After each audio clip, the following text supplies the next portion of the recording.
Mr. Happy Living here, and I'm happy to be broadcasting from WITV 7 in the beautiful Queen City, Charlotte, North Carolina, USA.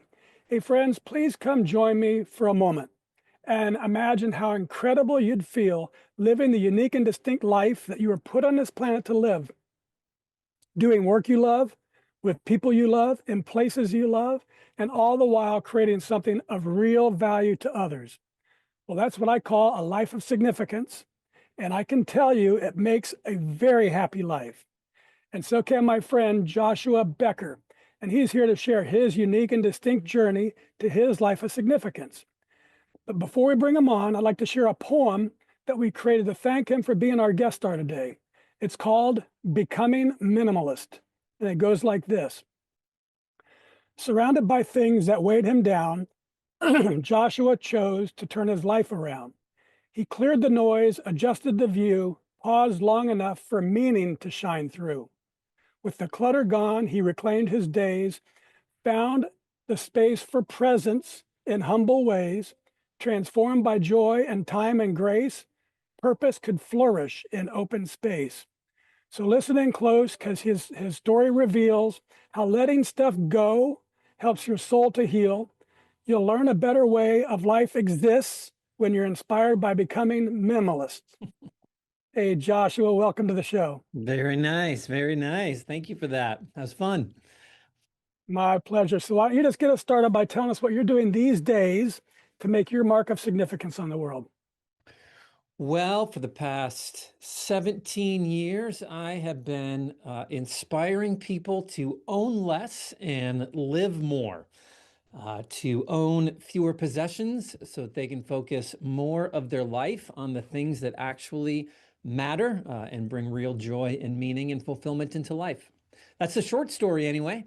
That's the short story. So I love it. First of all, that it's been 17 years of focus. That's pretty admirable. So congrats on that. And then just talk to us about how you're delivering that with writing and coaching and speaking. Yeah, lots of different avenues, I guess, over the course of 17 years. Primarily, my main life comes through a website, becomingminimalist.com. That was the website that I started. Also, the name of your poem, well done. That was the website that I started 17 years ago when I was introduced to minimalism. And so everything I do runs through that website. Over the past decade and a half, I was a pastor for 15 years before doing what I'm doing now. We have a couple digital magazines that we launched. I've written a number of books. We have a clutter-free app, have an online course that people can go through to help declutter their home. Also have a professional certification course that professional organizers can go through. And so, yeah, and try to speak whenever and wherever I get invited to as well. Very good. And then lastly, before we move along, what about is in terms of philanthropy and the hope effect? Tell us what you're in, how that's what's inspiring you the most from that work that you're doing with the hope effect. Yeah. What is it and what's it bringing to you? And Yeah, 10 years ago, my wife and I founded a nonprofit organization called The Hope Effect. Our passion is to change the way the world cares for orphans. I'm never sure how to tell the story too short, other than my wife and I decided to intentionally own less stuff. Started the blog, got a bit of a following. A couple publishers approached us about writing a book, offered us a lot of money to write a book about how buying things won't make you happy. And so my wife and I used the money from those books and all the subsequent books that we have written to start this nonprofit organization. There are 15 million orphan children in the world, and less than 1% of them will ever be adopted. And so how we care for the remaining 99% matters quite a bit. 100 years of research that orphanages are pretty harmful for children in every stage of human development. And so we work in countries that still use orphanages as their primary way to care for children and help them transition into a model where they get to grow up inside of a family instead of inside the walls of an orphanage. that's great. And so ultimately then your idea of of having less and living more or doing more.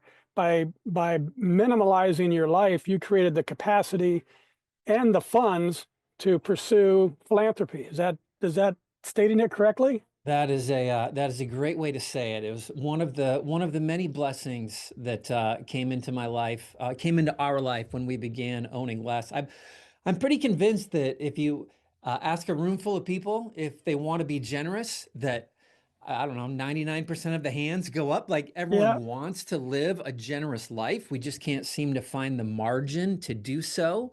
yeah, And yet our houses are 3 times bigger than our houses 50 years ago. 11% of us rent offsite storage. We own 80% of our clothes never get worn over the course of a year. And so there's a lot of margin for giving and yeah. generosity, not just money, but time and energy and focus. And owning fewer possessions allows us to live our life for pursuits that are bigger and better and more important. 100% agree. Mhm. You don't know this probably, but I've been living in a 24-foot Sprinter van for 3.5 years. And I moved out of a 4,500 square foot house. Wow.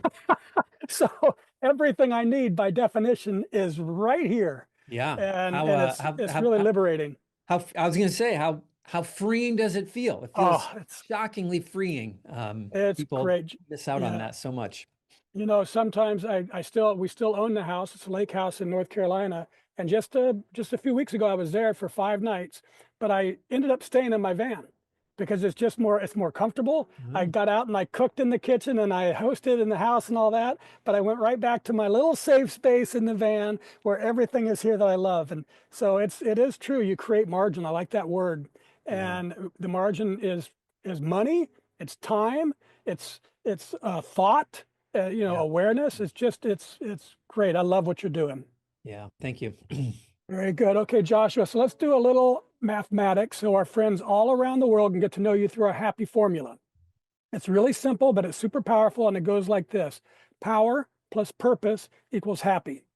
So let's start with power. What are your personal practices for building up all the power that you need to get things done, whether it's physically, mentally, financially, spiritually, emotionally? In other words, Joshua, what do you do on a regular basis to create all the power you need to take great care of yourself and your loved ones and still have plenty left in margin to be a giver to others?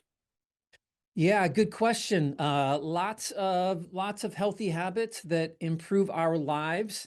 For me, I have found that if I'm doing 3 things well, everything else seems to line up pretty well. Number one, if I am doing solitude, meditation, devotions, if I'm doing that, if I am um, removing myself from the noise of the world, if I'm finding a voice from God in my life, like um, where I spend my energy and effort tends to line up. So devotions is an important part of my day. I find that if I am eating well, if I'm fueling myself well, that I have the energy that I need to get through the day and accomplish as much as I can during the day. And then the third thing is exercise. Gary Thomas, he's an author. He wrote a book called Every Body Matters. And he Mm, says that our physical bodies are the instruments through which we bring good into the world. mm, And love I've that. always found that to be true and motivating. And so I feel like if I'm getting my spirit and mind right, and if I'm fueling my body, exercising and eating well, then, you still have to put effort into the other habits. You still have to have discipline in those other areas. But if I'm doing those 3 things well, the others tend to take care of themselves.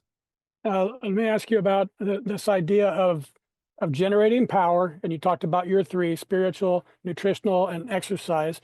Great three. Um, Two of those are finite, um, earthly energies. When you expend them, you have to replenish them. One of those is supernatural. It's infinite, and that's the spirit and the energy. So talk about the difference of fueling your body with supernatural energy versus the natural earthly energies. Yeah, that is a good way to put it. I had never thought of it quite that way before. And as you were explaining it, the thought that was running through my mind was we are all finite beings. We're all finite creatures with finite resources, finite amount of money and time and energy and mental capacity. Like it's all different for different people, but we all have an end to all of those things. Um, Hmm.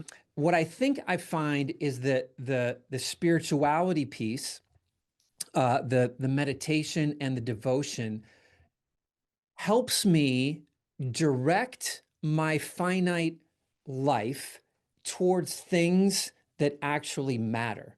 Mm. When you get caught up in advertisements, society, the world, marketing, trends, fads, what this person wants you to do, or where that person's pushing you to go, like Yeah, then we start wasting our, I mean, I think that's the right word. Like we just start wasting our days and time and money yeah, pursuing and chasing all those things that don't bring us joy and meaning and yeah, purpose and happiness in life. And so I think that that meditation piece helps me direct my finite life towards the things that matter, as well as providing all the supernatural soul strength that God provides in my life. yeah. One other aspect of it too, and it's great how you said it. But if you think about love, the more love that I give, the more love I have. Physically, if I go out and I exert my body, that's great and I can feel rewarded, but I need to rest.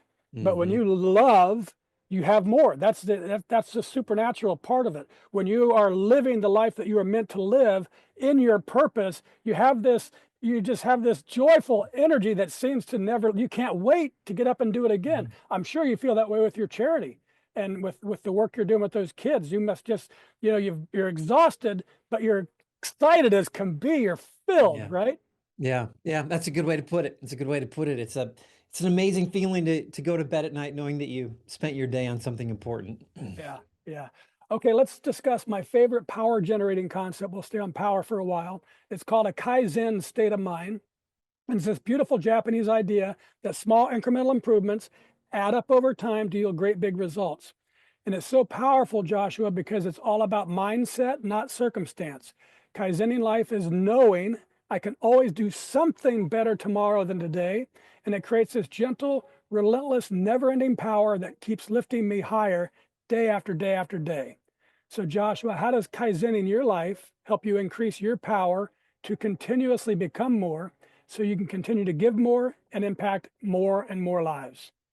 Yeah, I think that's a helpful way to think about life, and certainly there's a piece of humility in knowing that I can get better. That I haven't reached the full fulfillment of my life, that I can always get better in a lot of different areas. I can be a better husband, I can be a better dad, I can be a better writer, I can um, speak better. Like I can communicate better. There's always something that I can do better. So there's a humble piece of it.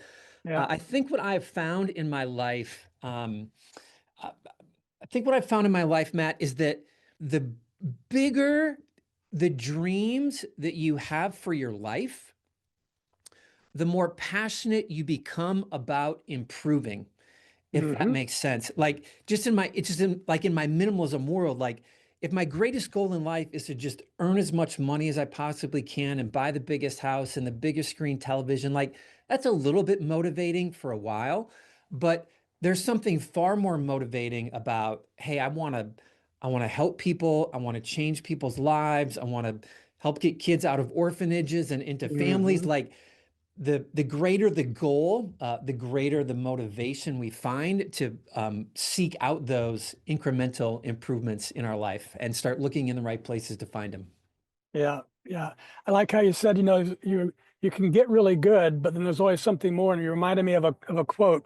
It says, I can't remember the author, the Japanese author, I think, that has said, "You're perfect just as you are, and you can use a little improvement."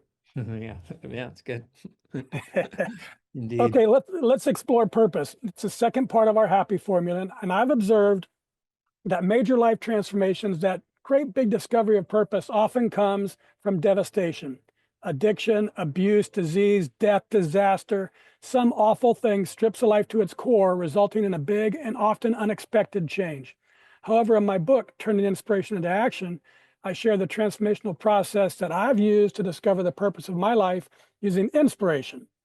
So, how about you, Joshua? Was there a specific moment or event or crisis or inspiration that revealed to you the unique and distinct purpose you were meant to live? Well, my story of minimalism happened 17 years ago. I to know me well, I would take a step before that and say that my faith is the most important thing about me, and that was a decision that I made when I was 5 years old, and my grandpa explained to me what it means to know Jesus. So that was like the first and foremost most That was important at part. age 5. Yeah, that was the Wow. first and foremost most important part of my life. But 17 years ago, I was in my mid 30s. My wife and I had two kids. My son Salem was 5, and my daughter was 2, and we were living up in Vermont. Saturday morning, I go to clean out my garage after the long winter. My 5-year-old son is begging me to come play with him in the backyard, and I'm like, I can't. I'm working on the garage. I'm working on the garage. I had pulled everything out of the garage. It had taken hours to, clean this thing. And my neighbor, she introduced me to minimalism. We started complaining a little bit. I complaining about my garage. She was complaining about her yard work. And she goes, that's why my daughter's a minimalist. She keeps telling me I don't need to own all this stuff. Hmm. And I remember looking at the pile of things in my driveway. I always would have said my things aren't making me happy, right? But out of the corner of my eye, I saw my 5-year-old son swinging alone on the swing set in the backyard. And I suddenly realized that all the possessions I owned weren't just not making me happy, but all the things I owned were actually taking me away from the very thing that did bring me happiness in Hmm. life. And so that was the moment where minimalism made sense to me. I think it's what it makes sense to most people. It's one thing to say our possessions aren't making us happy. It's something very different the moment we realize they might actually be taking us away from the very Yeah. things that do bring us happiness in life. Now, I want you, you've done a pretty good job taking us back to that garage moment, but I want you to explain to our audience, because I find this fascinating when I was doing my research on you. One little ridiculous sentence from a neighbor clicked, and you're still going at it 17 years later. And what I want our audience to understand is why did that hit you so hard? I didn't know the story about your son. That resonates a little bit, but talk to our audience about listening for their purpose and not ignoring it. You could have blown right through that conversation you probably had before, and you might have since, but for some reason that stuck, and you started building your life around it, and creating purpose out of it and giving back to others from that little silly garage comment. Yeah. So for me, it was for me and my wife. So we began decluttering, minimizing. I could see the benefits of it right away that I wanted to be true in my life. I started a blog that evening, well, actually the Monday. I just wanted to Oh, journal what we were getting rid of, what we were keeping. The more we got rid of, the because I was writing about it and journaling, I started to notice benefits really quickly. Like, hey, it's just easier to clean my living room at the end of every day. Hey, yes. as I buy less, I'm saving more money. Like, hey, if I didn't buy 20 pairs of pants, I could buy a few pairs of pants that were nicer quality and fit me just right. And so like I became more grateful and could see generosity on the horizon. And so I just started writing all these benefits down. And man, I don't know how to explain it um, other than it brought such a welcome change into my life that Yeah. I wanted to introduce other people to it. Yeah. And I will sometimes get criticism online because online is online. And like, well, who are you to tell me the best way to live my life? Why can't you just let people live their life the way they want to? Like something like that. When I write an article about why owning Yeah. less might benefit you or something. And Yeah. my response is always, hey, if I eat at a really good restaurant, I'm going to tell my friends about this Right. restaurant. If I read a really good book, I'm going to tell my friends about it. If I go to this beautiful place, I'm going Right. to tell my friends about it. This is love that we would share things that positively impacted our life with other people. And so, as we think about what is my purpose in life, a part of it just has to be, hey, this experience has benefited me, and Hmm. I'm going to put myself out there and tell other people about it. I don't have to be mean about it. I don't have to require other people to do it. I don't have to tell people that they're dumb if they don't, but Right. in a very winsome, invitational way. Hey, let me share what has positively impacted my life and how you can experience that as well. And it could be any number of things: how you got through a cancer treatment, how you, Yeah. a faith that you found in your life, a charity that you found, how you started giving or benefiting other people, and the joy that you found from it. And so I think just, human beings aren't all different like we think they are. And if something has brought you joy, then put yourself out there and invite other people to find it as well. Yeah, I agree. And you don't force anybody to read your articles, do you? No, no, So, no. so Joshua, just one more thing on this. When in the process, when did you realize that this was something that was you're gonna turn into a career, and you were going to be helping uh, hundreds of thousands and millions of people potentially across the world to live better? Not, I think that's what you're after, right? Is living a more fulfilling life, and decluttering and minimalism is just an avenue for that. Yeah. I don't know if I could point to a specific time. Um, when I started blogging and writing, I never set out to become a full-time writer or an online influencer or write a book. Like, I was just sharing my story. Hmm. And slowly but surely, the blog audience grew and the website grew, and I started receiving more questions from people and more comments from people. And I think that that version of, hey, I'm not like doing anything to try to grow this website. Hmm. People are just coming to it and resonating with the story and being drawn to it. I think that's when I started to think, hey, there might be something to this that is more outside of myself, if you could put it that way, as opposed to me like forcing it out in the world. It's just like Yeah. people were finding and resonating with me. And at some point, I had to, like, hey, I think this is a message that I've been put here to share with others. Yeah. Yeah. That's great. And I think this one last thing then, because you weren't trying to grow becoming minimalist, you weren't creating a brand, you were just sharing out of love. That enabled you to be completely authentic. You weren't trying to, Yeah, you're just saying, hey, this is what's going on. And yeah, that's a big lesson that people can learn, is when you really just live your authentic life, you're going to draw people to that are drawn to that. And the people who aren't drawn to that, they're going to be critics anyways. yeah. And so I think does that sound about how you did it? It was authentic. Yep, I would say that exactly. I mean, the first 5 years, it wasn't even my full-time job. It was just my hobby. I didn't have to earn a living from it. Like, I was just trying to help as many people as I possibly could.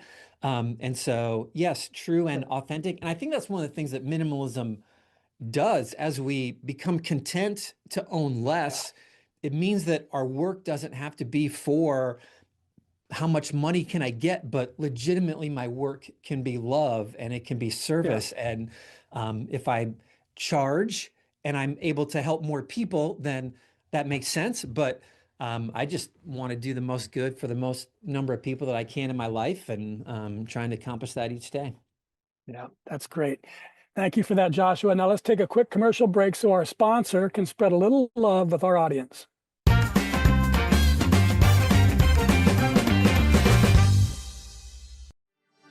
Are you ready to transform your life?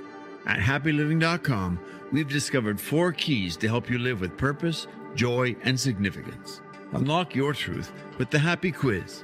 Unlock your happy formula with inspiring stories from the Something Significant Show.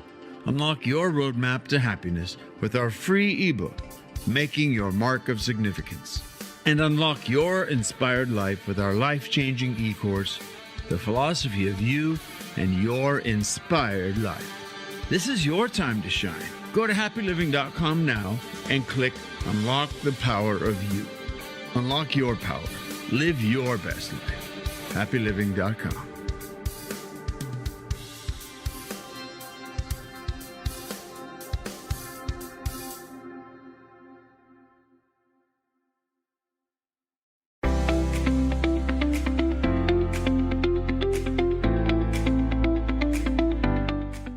Kits for Kids are materials handed out by first responders to children during emergencies.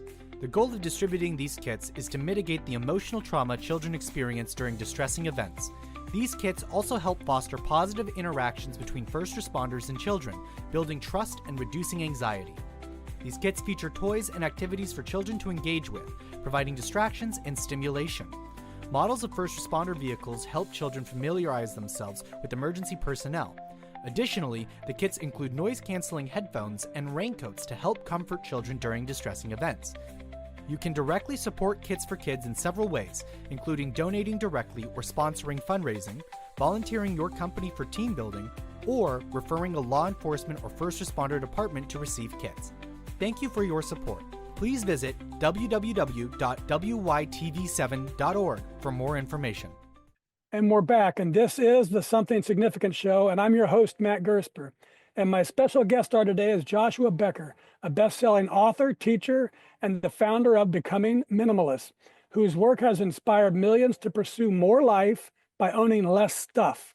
With clarity, warmth, and deep purpose, Joshua helps people let go of distractions, reclaim their time, and align their lives with what truly matters.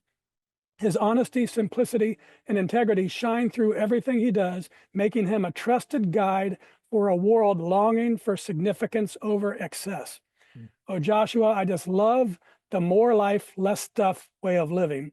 And I think you're going to love this article that I found. It's called The Science Behind the Power of Giving. And it says the simple act of giving can become a gateway to discovering your reason for being on the planet. It says science confirms that when we give our time and our talents and our treasure, it doesn't just help others, but it transforms us too. It helps us overcome obstacles. It helps us find meaning, and it helps us discover our purpose. So I updated our formula. Power plus purpose plus giving equals really happy. So how about you, Joshua? Has giving your time, talents, and treasures been a powerful pathway for discovering your purpose and for getting through hardships and for bringing real meaning into your life? Well, for sure. I think that's one of the things that minimalism has done is it's provided more opportunity and more capacity to give and to think about giving, to live a life that isn't about acquiring for myself, but living for others and serving for others. When we were starting the Hope Effect, we did a tour of a couple of different orphanages, and one we visited in Mexico. And the host, the director, was walking us around and talked about how he had like church groups and school groups come and stay on the campus, and we asked, oh, and then they would like play with the kids, and he goes, no, they would go into town and they'll teach English or they'll build a home or a church or a school or something. He goes, as a matter of fact, we send our orphans with the groups into the city to build houses.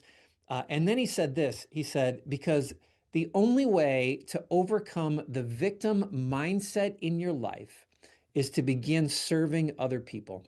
And I've always thought, so true. Like, here's these kids, they've been through so much, like more than anyone should ever have to go through. But when they see that they can give and they can help others and that they can benefit, improve the lives of other people, then that can't help but build their self-esteem and self-worth and see how much they have to give to the world. Yeah. Oh, that's great. That's great. All right. So, well, the science tells us that giving to others helps bring real meaning to our lives. And the joy that we feel when we're doing work that creates value for others, that confirms it. But there's something more to it than just the giving, Joshua. You see, I believe that the magic of life comes when you're giving from living in your purpose, because that's where the joy flows, and not just to the receiver, but to the giver too. And amazingly, even to people witnessing the giving. So Joshua, I'd love our audience to witness what that magic looks like in your life. So please sit back, open your heart, and have a listen to what people are saying about the impact you're making in their lives because you're giving from living in your purpose. One person told me, when some people reach Joshua's level of success, they guard it jealously. In contrast, I've noticed over the years how Joshua shines the spotlight on other up and coming people in his space. He embodies the value created by not holding on to things, but rather sharing them with others. Another said, what I really appreciate about Joshua is the combination of sincerity and authenticity with which he approaches life. And another said, if you ever wanted to know how minimalism can bring more value into your life, Joshua is the person to learn from. Others said, Joshua Becker's message has been a powerful influence in my life. He's engaging, entertaining, a riveting speaker with genuine presence. Presence, not presence. Presence. Generous, encouraging, an absolute pleasure to work with. Curious, graceful, highly organized. The 3 H's, honest, humble, and humorous. He's kind, inspiring, and passionate. He's unique. He's positive. He spoke directly to my heart. Joshua is the kind of person you want to be around. And finally, this person said simply, he exceeded all our expectations. So Joshua, how does all that incredible love make you feel? Wow. Very, thank you. Thank you. Very good. Very good. Yeah. Very nice. Very impressive. Impressive list you have there. Yeah, well, you've done it, my friend. And folks, that's what this show is all about. Just that expression on Joshua's face, that humility. We're here, Joshua and me, and all our guest stars, to encourage you, our listeners, to find that same magic in your lives. It's available for you. It's available for everyone. That's what I believe. And it comes from this great, big, happy circle. Giving your time, talents, and treasures is a powerful pathway to discovering your purpose. And giving from living in your purpose brings profound joy to your life and to the lives of those around you too. So it seems that giving leads to purpose and giving from purpose leads to joy. So, Joshua, if I'm going to capture the entire exponential power of our happy formula, I better tweak it a tiny bit more to power times purpose times giving equals happy to the third power. And that's really, truly, deeply happy. Does that sound about right to you? I think so. I think so. I think I like the word happy. When I think of happiness to the third power, I don't know what you mean by it entirely, but I think of meaning and fulfillment and significance, and that when we find those things, I think happiness happiness arrives shortly after we begin chasing purpose and meaning and fulfillment. And your instinct is exactly right. It's joy. It's something beyond happy. But when you own happyliving.com, that's the brand, Joshua. That's the brand. It's a good one. Okay. All right, my friend, let's wrap things up the lightning round. We'll go from math to English. I love the power of words and the capacity for great quotes to change lives. So I'm going to read a few that reminded me of your clarity, your courage, and your minimalist spirit. And I'm going to ask you to tell us what they mean to you. Give us the first thing that pops to mind, Joshua, the first thought, not just first words, but the first thoughts, because we call this a lightning round. So here we go. This first one's one of your own. And you've said, life's most important pursuits are often buried under the things that distract us most. That is so true. The title of my first book, The More of Less, the subtitle is Finding the Life You Want Under Everything You Own. That was my story in the garage, that I was taking care of all of my possessions, but in reality, I wanted to be spending time with my son. Yeah, that's great. I found this one a little while ago, and before I even knew who you were, but I think you're going to love this. It's from Sir Thomas Mallory, and he said, enough is as good as a feast. Yeah, that is good. Enough is a very relative term. I think most of us in our lives passed enough a long time ago, and we have enough house and we have enough clothing, and a lot of times we even have enough money, but we continue to keep chasing more for some reason. Yeah. I think once we discover that we have enough, a brand new world of opportunity opens up to us. Yeah. Yeah. I learned a long time ago, you're talking about your garage and the things you haven't, 80% of your clothes you haven't worn, put them out, give them away, and now they're out into circulation. And you just basically given yourself a gift by decluttering and recirculated something of real value to other people. Yeah. Yeah. Yeah. So true. So true. Once we start giving, we start seeing those needs a lot more than Yeah, before. right on. This is from Henry David Thoreau, and he said, "Our life is frittered away. Our life is frittered away by detail. Simplify, simplify." Yeah, simplicity is about defining what is most important and keeping that as the. People ask the difference between simple living and minimalism, and I always say minimalism is about owning less. Simple living is about getting clear on your purpose and focusing as much of your life around those things. And so when I think of simplicity, I think I want to live a focused life on the thing that matters most. Yeah, that's good. This is from Soren Kierkegaard, who said, "Purity of heart is to will one thing." The world will grab our hands, and the world will try to tell us all the things that are important. This new television series is important. This new technological advancement is important.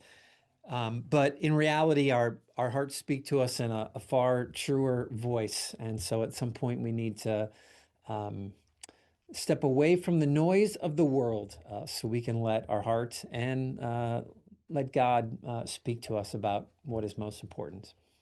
Very good.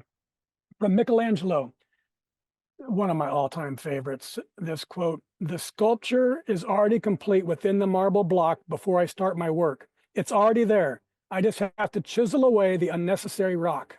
I all I can think of is I just read the biography of Leonardo da Vinci, and apparently those two didn't like each other and got in a lot of arguments. So that's literally that's all I was thinking about was those two going back and forth and Uh, insulting each other on their artistic talent and skill. But yeah, it's so true. You know, I think that we have our gifts and we have our passions and we have our talents, and I think the sweet spot in life is when our talents and our passions meet the needs of the world. And so it takes a lot of chiseling away of some of those other pursuits and desires to find where that intersection truly lies. yeah. This is the last one. It's our show anchor from Goff, and he said, "Whatever you can do or dream you can do, begin it. Boldness has genius, power, and magic in it. Begin it now." Yeah. Genius, power, and magic. Is that what was that the three Genius, things? power, and magic. Yeah, come from boldness. It is so true, and I mean, to me that quote means get started. Like, have confidence in yourself. Know that you can bring good into the world. When you believe that, and when you start taking those small steps towards it, the genius, power, and magic show up. Yeah. And you know what's amazing, folks, is just once you don't have to complete the journey. Once you just take the first step of the journey, you already feel better, don't you, Joshua? Yeah. Yeah. It's instant. Yeah. And according to the quote, which I think is so true, like, we don't think we have the genius or the power or the magic. We can't possibly see the entire staircase ahead of us. But once you start taking the step, right? Like, once you find the boldness to take that first step and then the second step, I guess that's the story of Becoming Minimalist. Like, I just started the blog. I didn't know what it was going to become. I just started writing about what was happening in my life. And as other people found me, I started to find not just the boldness, but okay, here's the magic way to talk about this. Here's the skill and the talent in my life to accomplish it. But we don't recognize it or even see it and discover it till we find that boldness. Yep, and go one step further, right back to Michelangelo and the statue. If you're listening, you don't have to become more. You have to just discover the you that's in that marble block. It's already there. That's what he's saying. It's not adding more to your life. It's becoming your authentic self. That's great. That's good. Very, very good. All right, Joshua, those quotes aren't just fancy words. They reflect the faith, clarity, and intentional focus that you bring to the world, and they reinforce the freedom you model the courage to let go of the unnecessary so we can live for what truly matters. So thank you. And now, my friends, I have a request that truly matters for you. If Joshua's story has stirred something in you, if it lifted your spirit, challenged your thinking, or inspired some of your own minimalist energy, then I invite you to share that energy with the incredible team at WITV7 who make this show possible. They're a 501c3 charity on a mission to educate, empower, and encourage people in need. Every gift matters, big and small. With your support and their tireless work, lives are being transformed, and our circle of love keeps expanding. So donate today, because it'll do good and it'll make you feel good too. Joshua, I love the clarity and calm conviction that you bring to every conversation, and I admire the way you transformed a simple moment in your garage into a global movement that's helped millions find freedom, purpose, and peace. And I'm super happy that you've shared your intentional, generous, and God-centered spirit with us today.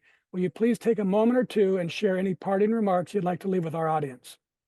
Thank you so much for having me on and the opportunity to share the story. Our lives are too valuable to waste chasing and accumulating material possessions. Dream bigger dreams for your life. Very good. Thank you, Joshua. And friends, it's because of stories like Joshua's and listeners like you that we've been named one of the top 100 life purpose podcasts worldwide, currently ranked at 17th. So thank you. I appreciate your support for our mission and for sharing these stories of inspiration and purpose. I also want to thank WITV7 for hosting and promoting our show so we can keep interviewing inspiring guest stars like Joshua and keep reaching folks just like you, ready to create your own extraordinary lives. And most especially, thank you, listeners and viewers. You'll find links to all things Joshua Becker. Find him, friend him, explore the life-changing work he shares through Becoming Minimalist. Visit his website for articles that spark clarity and purpose. Browse his books for practical, heart-centered guidance. Join his online community for encouragement. And follow his social channels for daily inspiration to live with less and become more. You'll find all the links in our show notes. And finally, from me to you, dear friends, I love you and I want you to be really, truly, deeply happy too. So go to happyliving.com right now and click Unlock Here and start unlocking the life you are meant to live, one that's filled with purpose, joy, and real significance. And once you start the unlocking, think about what we can do together, you and me, to improve the happy of your world, one person at a time. Till next time, I'm Matt Gersper. You are awesome. And this is the Something Significant Show. And we're out.